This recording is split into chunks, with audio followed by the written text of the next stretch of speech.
Oi, oi, welcome to Lockdown Day 68. Is following Jesus convenient?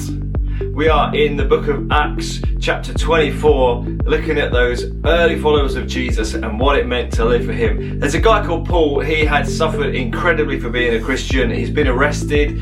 He has faced persecution and all kinds of hardships. And we read right at the end of that chapter that he's there before the governor, the person of power, the person of influence.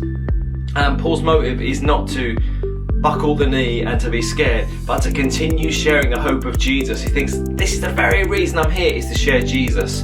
When you get an opportunity, do you think this is because God's given me an opportunity to share Jesus?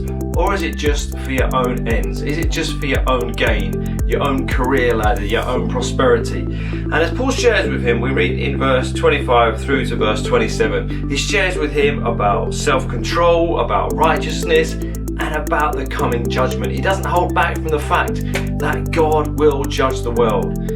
You know, if you look around on the news, there is so much injustice going on that is heartbreaking. But remember, God will judge everything and everyone. Which doesn't just mean those people out there, that means he's going to judge me in here. Which is why it's so important. You need to be right with God. You need to be born again. You need to start afresh as a follower of Jesus and his way and his teaching. And as Paul's sharing with this guy, he becomes frightened. He becomes scared because he realizes this is a divine message. This is something that influences even him as the most powerful person in that room. So he says to Paul, go away, come back when it's convenient. Is it ever convenient to hear about Jesus? No. Is it ever just going to be a moment where it's not really going to affect us and not going to threaten our own choices and desires? The answer is no. It's always inconvenient to follow Jesus because he said you have to die to yourself.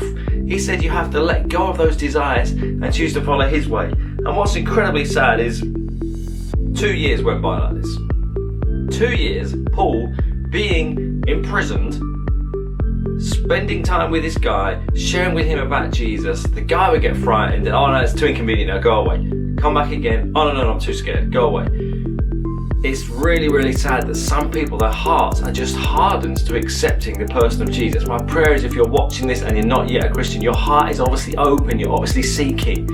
Make the choice to surrender to Jesus. There will never be a convenient time. Don't think, oh, if I just sort this out with my family, if I just sort my finances out, if I can just get over this behavior, this challenge, this habit I've got, then I'll be ready to accept Jesus. No, today is the day of salvation. Today is the day to get right with God. Don't wait until it's convenient and it fits in with your plans. Let's be people who let Jesus interrupt our schedules and we surrender everything to him.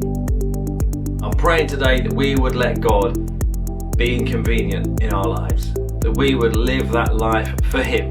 And I will see you tomorrow. God bless you.